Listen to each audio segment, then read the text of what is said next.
So now we're going to transition over to Dan's top five, which will be, its own separate video. So Dan, who are your top five fantasy busts for the 2021 NFL draft? Fantasy NFL draft. All right. So starting off at the tight end position, we got T.J. Hockenson at tight end number 4. I have no clue how you could be on basically, in my opinion, the worst team in the NFL and be the tight end 4. Like I understand like the Allen Robinson argument when you're the only guy there, but like it's Jared Goff who sucks. And to be honest, when you had Stafford, you weren't even that good. And there's plenty of games with Galladay out. Like Galladay did barely play last year, so you had your chance with a better quarterback to do something. And I believe you did finish about like top 6 tight ends, but like it was in a tight end year where it was Kelsey, Kittle was injured the whole year, and like nobody else. So like Mark Andrews had a bad year too. So it's really not like saying that much finishing top 5 or 6 last year. That's not really an accomplishment. So also another thing I want to talk about is just red zone with tight ends. We talked about this in the other video with Evan Ingram. I don't see Detroit getting to the red zone. It just doesn't. They're just such a bad team. You know what I mean? Like there's no receivers, no. It's a new coach. Everything's just kind of in transition. And also, I do think Detroit's going to be super run heavy this year. I think Hawkinson's going to be used more as a blocker. I don't think he's going to get actually more than about 60 to 70% of snaps. I think they'll have some other tight ends in rotation to block. This new coach really seems to just run it down the other team's throat. He doesn't seem to want to air it out at all, and I don't blame him. He has Goff and no help at receiver, so they're just going to try to play some tough defense and some just like slow offense. So I think their pace of play is going to be pretty slow too. So it's not like he's going to get like an insane amount of volume. Overall, I would just take Tanyan, Fance, Andrews, all of them over him, and maybe some other ones if I look a little deeper. But what are your thoughts, Richie? I mean, we both feel very strongly about this. There's no possible way a team that poor on offense can produce a top five fantasy player. There's just no way. Even like you said, Allen Robinson with his crazy targets is never top five. He's always going to be like maybe top 10. But the big thing people talk about are is it like unallocated targets, like where the target's going to go now Mm-hmm. with their top 3 wide receivers gone. They may go to Hockenson, but like you said, they're not going to be sustaining drives. If Hockenson gets one target on a 3 and out, which they're going to do pretty much every drive probably, then what are they going to do? Like how is that going to be sustaining fantasy value? Um, yeah, he's just like good player, absolutely. Um, top 5 fantasy tight end, top 4 fantasy tight end, not even close. Not Yeah, even close. not even close. So my number 2, this isn't. I put him number 2 because I feel pretty strongly about the ADP. Him as a player, totally different. So I got Jonathan Taylor. His ADP is number 5, running back 5. That's egregious. Aaron Jones is better. Zeke is better. Eckler's better. Chubb is better. He has the ability to catch passes. Don't get me wrong. But last year was pretty much the peak of a running back's ability to catch passes. When you have Philip Rivers, you're going to get like 20 targets a game. We saw that Naeem Hines is going to get all of those basically. Carson Wentz is not a check down quarterback like Philip Rivers. He will give it to his running back. Miles Sanders got an all right amount of targets last year, but when we space out 6 to 8 running back targets, it's mostly going to be Hines. They also had Marlon Mack coming back. It's only a 1-year deal. I don't think much of it, but I think he will steal a couple red zone touches. He is a bigger back. They like him for the being kind of bulldozer. Overall, just like this ADP is egregious, man. There was a point last season. There was a point after the first, I think it was six-ish weeks. We're all like, "Holy crap, this guy is terrible!" Like Naeem Hines all the way. Like Jordan or Jonathan Taylor. Like it's just he was just overvalued. We took him so high. They were taking him in the 3rd round last year, and people were just like so pissed about it. Later on in the year, yes, he came out a little bit, but it was against worse rushing defenses like the Packers, who would give up like 40-yard rushes to every running back ever.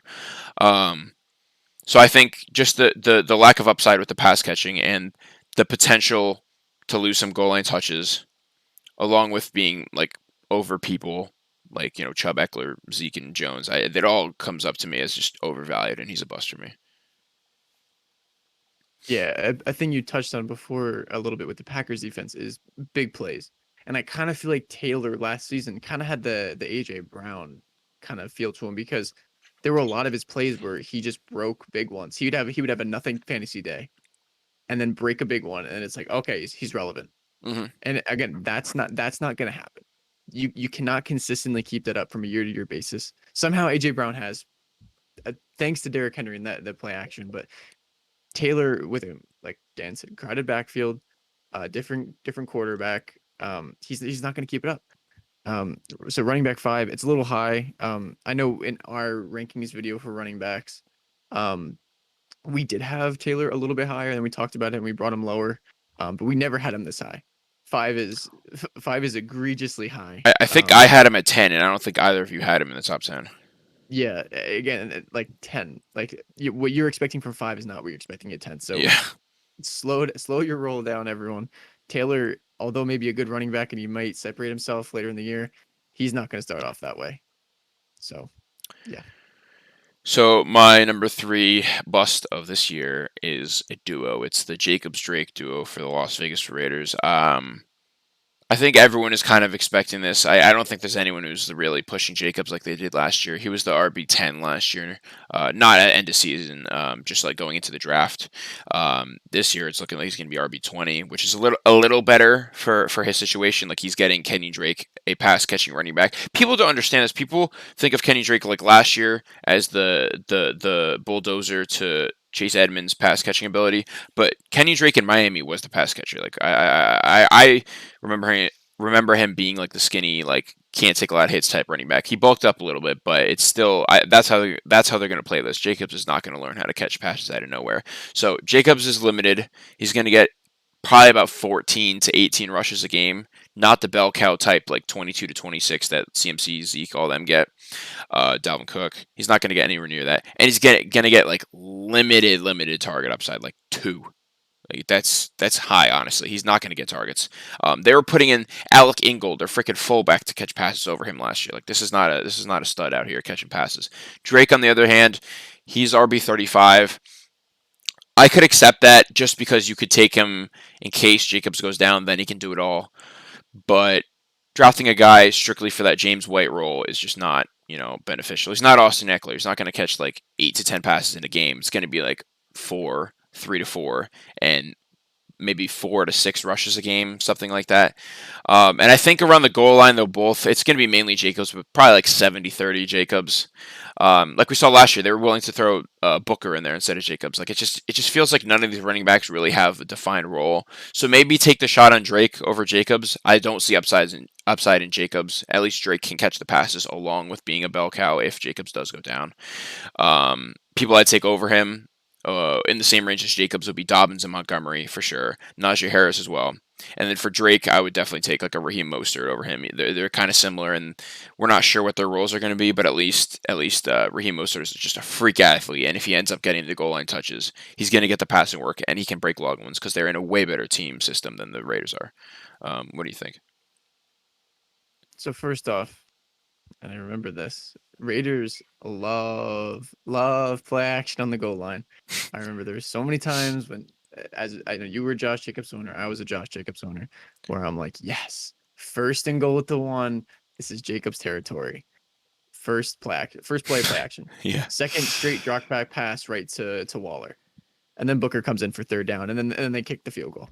Um, it's just the offense. What's his face? Gruden's not doing a good job. I don't know why they still think that. You good? Yeah, I just sneezed. Yeah. I don't know why they think that. They think Gruden's still a competent head coach. He's not. He's more suited for Monday Night Football in the booth, calling the games. Also, I'd like to say some players for you real quick. Just let me know if you've heard of them before. Andre James, No, Denzel Good. no. Right. Those are their center and right guard on the offensive line. Pair that with, for now, we don't know for sure. Pair that with an overdrafted right tackle, like rookie, and Alex Leatherwood, and that's the right side of their offensive line with the center, which could be argued as the most important position on the line. Now, tell me, how is any running back going to succeed behind that O line? Last year, absolutely. This year, not so much. Their defense is still suspect, and until they can show that they can actually take steps and stop a nosebleed, they're just going to be passing the whole game. They're not going to be in games, especially when Chargers are going to take a step up. Chiefs are going to take a step up. If Denver can trade for Right. Aaron Rodgers, they're going to be insane. So Right. I think Raiders could easily slip to the number 4 team in this division, and this could be the last year for Gruden and a lot of these players on offense and defense. Yeah, I think their game script is going to be awful for Jacobs mainly. And I do think that like go if you aren't a Josh Jacobs owner from last year, go talk to the one that was in your league and ask them like how many times did this guy not get to 100 yards and not get a touchdown? He would get I can't remember how many times this man got like 8.6 points, just 86 yards, which is good for a running back. Like that's a good yardage total for sure. But it would be on like 20 carries, 86 yards, like one target, didn't even catch it. It was just such an ugly stat line. There's just no upside to Josh Jacobs. He needs 130 yards and 2 touchdowns to even compare to like CMC or Cook or any of them. Whereas like an Eckler can get there on like 10 catches, or like Aaron Jones can easily get there. Aaron Jones can get like 50 points in a game. That's like not even a question. Zeke has the upside of 25 touches in a game, and Chubb is just better at breaking runs. He's just a better running back overall. So I definitely agree with that. Who's your number 4? so my number 4 we got Antonio Gibson. Uh, a lot of people love him. I'm just not convinced. This offense hasn't changed at all, really. They got Ryan Fitzpatrick, but it's kind of the same. Play hard defense and try to squeak out close victories, which isn't necessarily bad for a running back. It's definitely how they want to play. But he doesn't have pass catching upside. Like, he is a good pass catcher, especially in college. Coming to the league, that's what he was expected to be.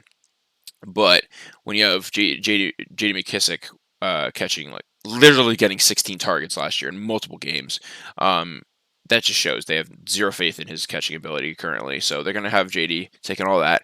And how many red zone and goal line opportunities can you get on, maybe in my opinion, probably like top 8 worst offense in the league. This isn't very different from the Detroit situation, just the whole TJ Hockenson thing, where they're just not going to get the red zone opportunities. And he's once again, like Jacobs, he's going to need 2 touchdowns and 120 yards, be viable with upside. He's kind of to me like on average like 12 to 14 point games, like 80 yards, maybe like 3 catches or something like that. But he really relies on touchdowns, and if I can get a running back that doesn't rely on touchdowns, it's just great. So he's going to RB12 right now. I think Mixon has some pass catching upside. I think Mixon, if he goes up draft boards, no, don't touch him. But right now, Mixon was I think about RB11 on the list, which is like maybe slightly high, but I'll take it over Gibson. He does have the pass catching ability. Akers, getting all the Sean McVay love. Not a ton of pass catching ability, but it's one of those things where it's like a J.K. Dobbins or a like Raheem Mostert, where it's like they're in such a good offense, in my opinion, that he's definitely going to get the red zone touchdowns, and he could be like Garrett Blunt on the Patriots, like 10 years ago, whatever, where he got 18 touchdowns in a season and like nothing else. I could totally see it. But Akers is actually talented. Akers can get the 100-yard games as well. And then Sanders. I think Miles Sanders has the pass catching ability. I don't love him this year. I don't think he has the upside, but I think he's definitely a higher median score than Antonio Gibson just because of the pass catching. I think they're basically the same situation for red zone. What do you think? Yeah, no, actually, I have to agree with that. I don't. I agree with the sense that the games are going to be like close, and I know with Fitz at quarterback, they're probably going to be choosing to throw it more than running it. I'm sure they're going to trust Fitz more than they trusted Smith and that quarterback carousel they had last year. And the one thing I'll add to that is Washington is going to play both Dallas and Philly this year. I would definitely argue that the front seven of Philly and Dallas is way better than their secondary. So why not throw it more than run it? Mm-hmm. Why not give more? I guess in that sense, it give more looks to McKissick and the wide receivers and the tight ends rather than Gibson. Um, I hope he breaks, man. Cause he seems like a good dude. Seemed like he was a rookie last year and he played really well. I don't see how I just don't see how he's gonna give you top 12 like upside, especially when you mention people like Akers or Sanders who are in a more I'll say running back friendly offense, I guess. Um, I don't know, man. I hate Mixon, so I don't think I can agree with you on that one. He's burned me too many times for me to Mm-hmm. like it's like a bad ex that you just don't want you just keep going back to, but like you hate it. Mm-hmm. Um, but yeah, no, Gibson, talented running back, in kind of a bad system, bad situation. Um, he probably most definitely won't give you a top 12 running back upside. All right, so for my number 5, it's very low on the draft boards compared to the other people. It's the wide receiver 43, Laviska Shenault. I was not a fan of him last year. I am such a big Chark fanboy, especially with the addition of Marvin Jones. This is not going to be a big season from Laviska. Laviska is a slant boy. He is a literal slant boy. This man does not run down the field. Chark and Jones are the deep threats. I could see him maybe walking into some like Amendola numbers from when he was on the Patriots with like a cheap Julian Edelman or something like that, but he's not going to have the upside that Chark and Marvin Jones have. Especially they're going to want to air out Trevor Lawrence. They're going to want to give him some opportunities, let him rip it. Somehow people like Antonio Brown, Mike Williams, Marvin Jones, and Devontae Parker are going either with or behind him. Devontae Parker, like, how's that even a question? I know Will Fuller's there, but he's just a way better receiver than Laviska is. Antonio Brown, I'm definitely taking him over Laviska. Antonio Brown, used to be the number one pick in most drafts. Obviously, he's a very different situation now, but he's still infinitely more skilled than Laviska is, and he runs deep routes. And we saw at the end of last season, Brady started to fall in love with him. Mike Williams being the number two target on the Chargers, just much better situation. And then Marvin Jones on his own team. I've always thought Marvin Jones is a really, really good receiver. It's just the way he's used for whatever reason just never seems to work out. But I think in this situation, like, Chark is the alpha, not Laviska. I know wide receiver 43, like, who cares about that deep?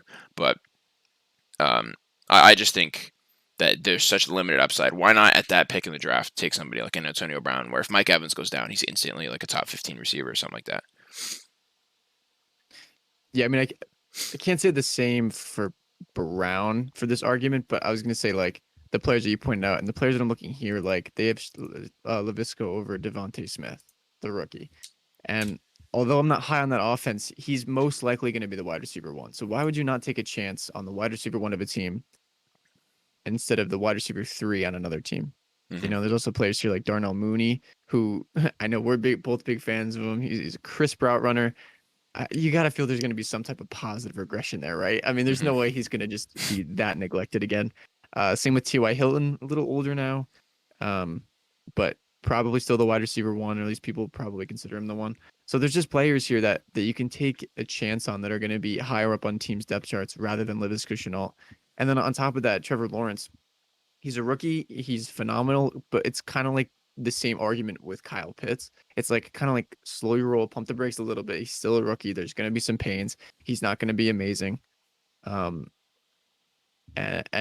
especially considering that, like, Laviska is above people like Marvin Jones, like you said, who is a better receiver probably at this moment. And the other wide receivers that I said, like, there's no way that he's going to give you wide receiver 3 or 43 upside. From an offense that might not even be good. They have 2 good running backs now. They have 3 good receivers, and tight ends are there.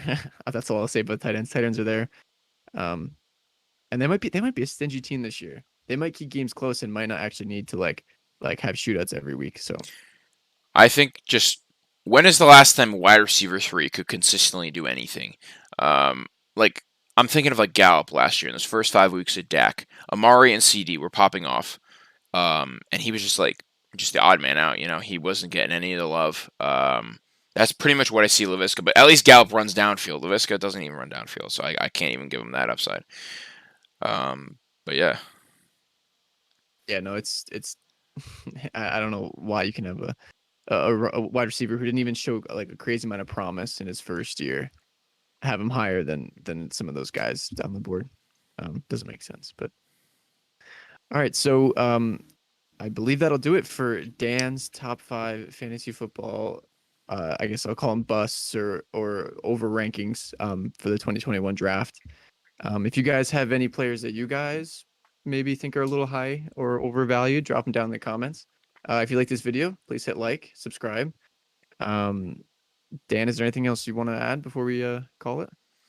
That's it. We'll probably be coming out with another one of these types of videos in the next few weeks, another bust video, because we had a lot more on our list than just these 5. So if you guys want to see that, just let us know in the comments. And with that being said, this is Do No Right Sports. We'll see you in the next one. See you.